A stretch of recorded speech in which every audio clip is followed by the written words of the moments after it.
그 잔치에 예수님과 제자들과 예수님의 어머니 마리아까지 초대를 받았습니다.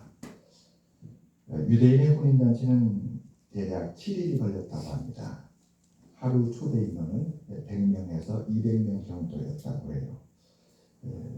그 인원이 7일간 잔치를 하는데 그 잔치의 가장 중요한 것은 바로 포도주였다고 합니다. 이 혼인잔치가 끝날 때가 되자 잔치에 없어서는 안 되는 중요한 포도주가 떨어졌다고 오늘 말씀에 기록되어 있습니다. 그래서 예수님의 어머니 마리아가 예수님께 포도주가 없습니다 이렇게 말하게 됩니다. 하루 인원 100명에서 200명이 7일 동안 하는 잔치면 적어도 700명에서 1400명이 오는 그런 큰 잔치잖아요. 그 잔치가 이제 끝나려고 하는 것입니다. 그래서 마리아의 마음에는 예수님이 가득했던 것이지요. 이렇게 많은 사람이 온 이 잔치야말로 예수님이 누구신지 사람들에게 알릴 가장 좋은 때가 아닌가 그렇게 생각했던 것이었습니다. 그래서 주님께 주님 이제 포도주가 떨어져서 잔치가 끝나려고 하니 이제는 주님을 나타내도 좋을 것 같습니다. 이렇게 간청한 것입니다. 그러나 예수님은 마리아의 말을 듣고 이렇게 대답합니다. 여자여 나와 무슨 상관이 있습니까? 내 때가 아직 이르지 아니하였습니다. 혼인잔치는 신랑과 신부와 그 초대받은 손님들과 상관 있는 잔치지 하나님의 때와는 관계가 없다는 것이었습니다. 이 혼인잔치는 세상에 속한 혼인잔치고 주님의 때는 하나님의 때인데 그 하나님의 때와는 관계없다는 것이었습니다. 우리들도 살아가면서 하나님의 때를 바라보고 살아갑니다. 주여 이 때가 하나님의 때입니까? 우리의 고민을 세상 사람들은 알지 못하지요. 왜냐하면 하나님에 대한 관계가 없으니까요. 오늘 예수님도 하나님과 관계되어서 살으셨기 때문에 하나님의 때가 그분에게 가장 중요한 것이었습니다. 마리아는 예수님의 뜻을 깨닫고 그 잔치의 하인들을 부르게 됩니다. 그리고 이렇게 당부합니다. 예수님께서 여러분에게 무슨 말씀을 하시는지 그대로 하십시오. 틀림없이 이 주님은 이 포도주가 떨어진 이 문제를 해결해 주실 터인데 주님의 뜻대로 하실 것입니다. 그분이 뜻을 세우고 역사하실 때에 어떤 말씀을 하시든지 그대로 하십시오. 거기에는 주님의 나름의 방식이 있을 것입니다. 그래서 우리도 하나님과 관계가 깊어지게 되면 우리의 삶을 풀어가는 방식이 달라집니다. 하나님 내 뜻대로 마시고 내 방식대로 마시고 하나님의 뜻, 하나님과 방식대로 풀어가십시오. 그렇다면 그 뜻을 보여주시면 순종하겠습니다. 이런 변화가 우리에게 일어납니다.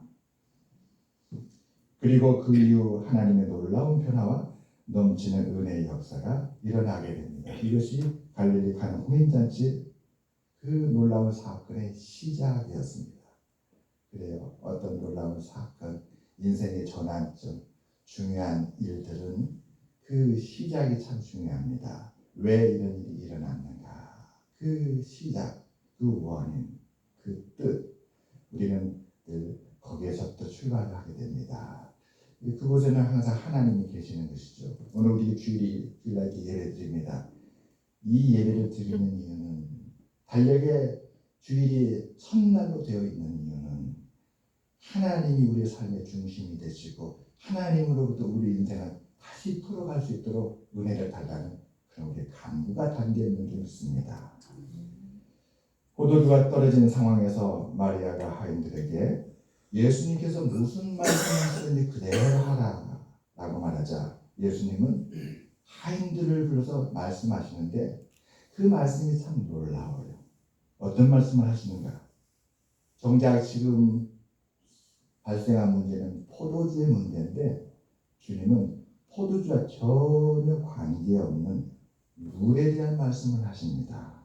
항아리에 가서 물을 채우라. 하나님께서 하나님의 방식으로 우리의 삶을 인도하시는데 그것은 세상의 방식이 아니기 때문에 세상 사람이 이해를 할 수가 없어요. 그 말씀을 누구만 따라갈 수 있는가? 하나님에 대한 믿음이 있어야만 그 말씀을 따라가게 됩니다. 그것은 하나님의 방식이기 때문에 그렇습니다. 물은 포도주와 맛도 다르고 성분도 다른, 전혀 다른 물질입니다. 하인들은 마리아가 전한 대로 예수님의 그 말씀을 따라 항아리에 물을 채웠습니다. 아구까지 가득 채웠다는 것이지요. 참 착한 종들입니다. 조금이라도 꾀를 낼 수도 있을 텐데 전혀 꾀를 내지 않고 마음을 다해서 따랐던 것이었습니다. 그러자 예수님은 또다시 포도주와 전혀 관계없는 말씀을 하십니다. 이제는 떠서 연회장에게 갖다 주라. 이 돌 항아리는 정결 예식에 쓰는 항아리입니다. 잔치에 들어갈 때에 몸을 정결하게 하기 위해서 돌 항아리에 물을 채우는 것이죠. 그래서 그 돌 항아리에 손을 씻습니다. 그래서 그런 용도로 그 돌 항아리에 평소에 물을 채웠던 것입니다. 포도주가 없는데 돌 항아리에 물을 채우라는 것도 전혀 상식 밖의 말씀이었는데 그 항아리에 있는 물을 떠다가 연회장에 갖다 주라는 말씀도 전혀 포도주와 관계없는 말씀입니다. 포도주가 없다는 것을 누구보다도 연회장이 알고 있었습니다. 지금 누구보다도 가장 절실하게 포도주가 필요한 사람은 바로 연회장입니다. 연회장이야말로 지금 포도주가 필요한데 아직 포도주가 떨어질 때가 아닌데 벌써 포도주가 떨어지다니, 이렇게 많은 사람들이, 예상보다 이렇게 더 많은 사람들이 와서 이 잔치를 이끌어 가야 되는데 누구보다도 절실하게 포도주가 필요했던 사람이 연회장입니다. 그 연회장에게 전혀 관계없는 물을 떠다가 주라는 것이었습니다. 하인들이 예수님께서 하신 말씀을 그대로 하였을 때에 가장 먼저 일어난 일은 놀라운 변화였습니다. 우리가 하나님의 뜻을 따르게 되면 제일 먼저 변화부터 일어납니다. 생각의 변화가 일어나고 마음의 변화가 일어나고 우리 일상의 변화가 일어납니다. 어떤 변화였습니까? 물이 포도주로 변한 변화였습니다. 여러분, 이것은 불가능한 일입니다. 우리가 신앙생활을 하면서 하나님을 자각하게 되는 것은 우리의 예상과 맞지 않을 때입니다. 모든 것이 우리 예상대로 맞으면 우리는 그 속에서 하나님을 인정하지 못합니다. 우리 예상과 다르기 때문에 불가능한 것에 이르게 되기 때문에 그 불가능을 통해서 우리는 스스로 이것은 하나님의 역사구나, 이것은 사람의 역사가 아니구나, 어떻게 이렇게 되지? 우리는 그때 하나님을 인정하게 됩니다. 그래서 변화가 먼저 일어납니다. 물에 포도주를 섞으면 물이 섞인 포도주가 될 수는 있습니다. 아주 옅은 맛이 나겠죠. 어쨌든 색깔이 물색이 아니라 붉은색만 포도주색으로 변할 수 있습니다. 그러나 아무리 물에 포도주 한 방울 두 방울 섞었다고 해서 물 자체가 포도주가 될 수는 없습니다. 그런데 하인들이 가져다 준 그 물은 물 자체가 포도주가 되었던 것이었습니다. 아멘. 보이지 않고 알 수 없는 변화입니다. 하나님께서 우리의 일상에 일으켜 주시는 변화는 세상 사람들의 눈에 보이지 않습니다.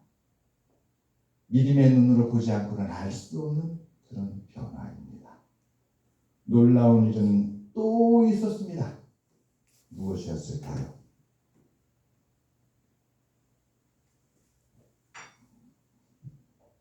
그 포도주의 맛이 특별했습니다. 연회장은 물로 된 포도주를 맛보고 이렇게 말합니다.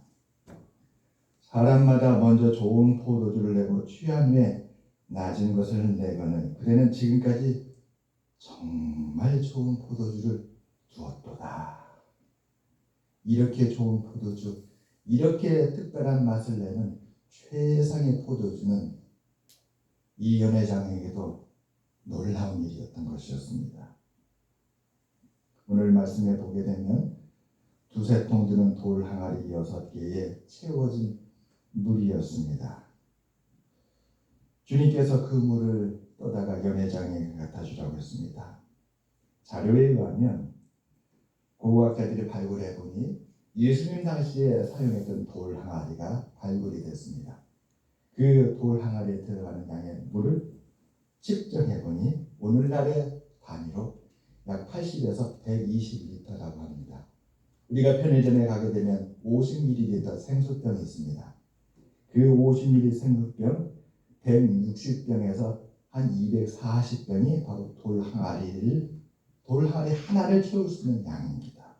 여러분, 돌 항아리가 6개가 있는데 그 돌 항아리 하나에 생수병 200개 정도가 들어간다고 한다면 6개는 1200개의 생수병을 그 돌 항아리에 채울 수 있다는 것입니다. 여러분, 우리가 목마르고 물이 필요할 때에 편의점에서 생수병 하나를 꺼내가지고 차에다 두고 2시간, 3시간 가는 길이에 그 운전하는 그 동안에 그 생수병 하나는 충분히 마시면서 운전하고 갈 수가 있습니다. 만일 포도주를 생수병에 담아가지고 그 잔치자에 나눠준다면 몇 명이 나눠줄 수 있을까요? 대략 1,000명에서 1,500명이 마실 수 있는 그 포도주가 된다는 계산이 나옵니다.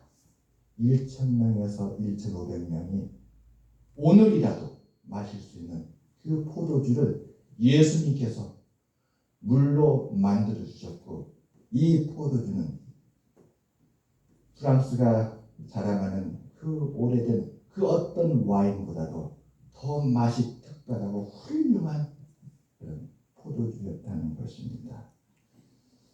이것은 오늘날 현대 문명 속에서도 1시간에서 1시간 반 사이에 공급할 수 있는 것은 불가능합니다. 어떤 큰 잔치 자리라도 1시간 이내에 1,500병에 달하는 최고급 와인을 갖다가 그 시간 안에 공급할 수 있다는 것은 물리적으로 부족합니다. 최소 며칠은 준비를 해야 됩니다. 여러분, 어떻게 이런 일이 가능했을까요? 오늘 말씀은 예수님의 영광이라고 표현하고 있습니다. 이 일은 주님의 영광이었다. 사람의 계산된 것이 아니었다. 이것은 누구의 수고와 노력도 아니었다. 이것은 연회장이 준비한 것도 아니었다. 이것은 이 땅에 오신 하나님의 아들 예수 그리스도. 요한복음 1장 그 예수 그리스도에서 이렇게 말씀하십니다. 태초에 말씀이 계십니다. 이 말씀이 하나님과 함께 계셨으니 곧 이 말씀이 하나님이십니다. 아멘. 말씀이 육신이 되어 우리 가운데 거하시네. 우리가 그 영광을 보니 독생자 예수 그리스도의 영광이라. 아멘. 말씀이신 예수 그리스도는 독생하신 하나님이라고 요한은 요한복음 1장에 증거하고 있는 것입니다. 바로 이 땅에 오신 자신을 그리스도를 통해서 나타내신 하나님의 영광이었던 것이었습니다. 사랑하는 여러분, 예수님은 그 영광을 오늘도 나타내시기를 원하시는 것입니다. 날마다 숨쉬는 순간마다 주의 약속 새겨봅니다. 주님은 임마누엘로 우리와 함께 계신다고 약속해 주시고 그 이름으로 오셨습니다. 그렇기 때문에 주님은 오늘도 우리의 삶 속에서 이 영광을 나타내시기 기뻐하십니다. 주님은 영광을 나타내시는데 때를 따라 나타내셨다고 오늘 말씀하셨습니다. 내 때는 아니다. 이 혼인잔치가 나와 아무 상관은 없다. 그렇지만 주님은 지혜롭게 주님의 때가 아니지만 보일 듯 말 듯 알 듯 모를 듯 물도온 하인들만 알 수 있는 주님과 함께한 그 제자들만 깨달을 수 있는 놀라운 방법으로 영광을 나타내시다 오늘 이 혼인잔치 문제를 해결해 주시고 이 혼인잔치를 넘치는 은혜의 잔치로 바꾸어 주셨습니다. 아멘. 주님께서 오늘 우리의 삶도 이렇게 바꾸어 주실 줄 믿습니다. 아멘. 마리아는 예수님의 말씀을 믿음으로 듣고 순종했습니다. 주님이 누구신지를 알았기 때문입니다. 마음으로는 주님께서 오늘 이 자리에서 주님의 때를 선포하시면 좋겠고 주님의 때를 나타냈으면 좋겠는데 주님께서 거절하시자 마리아는 자신의 원함을 내려놓았습니다. 그리고 기꺼이 믿음으로 선하신 주님께서 더 좋은 길로 더 기쁘신 뜻으로 이 마음을 받아주시사 반드시 이루어질 걸 믿었습니다. 여러분 우리가 주님 앞에 나와 기도하며 주님을 바랄 때에 우리 마음에 반드시 마음 깊은 곳에 첫 시작이 주님은 선하신 분이다. 내가 내 사정을 다 구하고 내가 어떤 마음을 갖고 내가 원하는 게 무엇이고 내가 참으로 수고하는 것이 무엇일지라도 주님은 나를 선하신 길로 반드시 인도하실 것이다. 아멘. 이 믿음이 중심에 있어야 합니다. 주님을 믿어야 됩니다. 우리의 실수도 주님께서 받아주시고 우리의 부족도 연약함도 주님께서 받아주시사 주님께서 우리를 가장 선한 길로 인도해 주셔서 결국에는 우리를 위한 길이 되고 주님을 위한 길이 되고 역사하실 것을 믿어야 될 것입니다. 아멘. 그렇게 믿음으로 순종했던 마리아, 예수님은 그 마리아를 받으셨습니다. 마리아가 주님의 뜻을 받으시니까 주님도 마리아의 뜻을 받아서 하인들을 불러서 하인들만 알 수 있도록 연회장만 알 수 있도록 제자들만 알 수 있도록 놀라운 영광을 나타내시다 이 잔치를 넘치는 은혜의 잔치로 변화시켜 주셨습니다. 아멘. 여러분 사순절은 바로 이러한 주님을 기념하고 묵상하고 주님이 가셨던 그 길을 우리도 가보는 그런 시기입니다. 주님은 이 땅에 인류의 구원을 위해서 오셨습니다. 십자가의 고난과 죽음의 길에서 그 구원은 완성이 되었습니다. 구원의 기쁨은 그 십자가의 고난과 죽음 이후에 주님의 부활로 말미암아 찾아오게 되었습니다. 사순절은 바로 이러한 주님의 때, 그 때를 바라보고 우리가 1년 중 단 40일이라도 다시 그 주님의 때로 돌아가서 우리를 위해 십자가를 지시고 구원을 이루신 그 주님을 더 마음 깊이 새기고 묵상하며 그 은혜를 우리가 다시 되찾자라는 그런 뜻이 들어있습니다. 주님은 지금도 보이지 않는 모습으로 보이지 않는 방법으로 우리의 일상에서 그분의 영광을 나타내 보여주십니다. 여러분 얼마나 놀라워요. 하인들은 그들이 평소에 하는 대로 한 거예요. 예수님께서 하인들에게 볼항아에 물을 채우라. 그것은 하인들이 평소에 정결 예식이 있을 때마다 항상 하던 거였습니다. 우리의 일상이 얼마나 소중한지 몰라요. 주님은 꺼져가는 심지도 끄지 아니하시고 상한 때도 꺾지 아니하시며 자기를 나타내지 않았던 분이었습니다. 그분이 오늘도 우리에게 영광을 나타내실 때에 세상과 같은 방법으로 결코 나타내지 않습니다. 화려하지도 않습니다. 사람들의 눈을 놀라게 할 정도로 굉장하지도 않습니다. 주님은 알 듯 모를 듯 보일 듯 보이지 않을 듯 그렇게 역사해 주십니다. 아멘. 돌 항아리의 믿음으로 채워진 물을 통하여 놀라운 변화와 넘치는 은혜로 그 영광을 나타내신 주님께서 지금도 변함없이 우리를 그렇게 인도해 주십니다. 그러므로 여러분 믿음을 갖고 우리에게 주어진 복된 삶을 이루어 나아가시기를 주님의 이름으로 축원합니다. 아멘. 어떤 청소부가 그랬다고 하잖아요. 자기는 지구를 쓰고 있다. 그 청소일에 가치를 구해야 한 거예요. 그런데 곱씹어볼수록 맞는 말이잖아요. 사람들 보기에는 특별할 거 없는 것 같은데 그는 거기에 특별한 의미를 부여해서 저는 이 중요한 지구를 지금 쓰고 가꾸고 있습니다. 거기에서 큰 기쁨과 소망이 일어납니다. 근데 주님은 그런 것을 기뻐하신다는 거예요.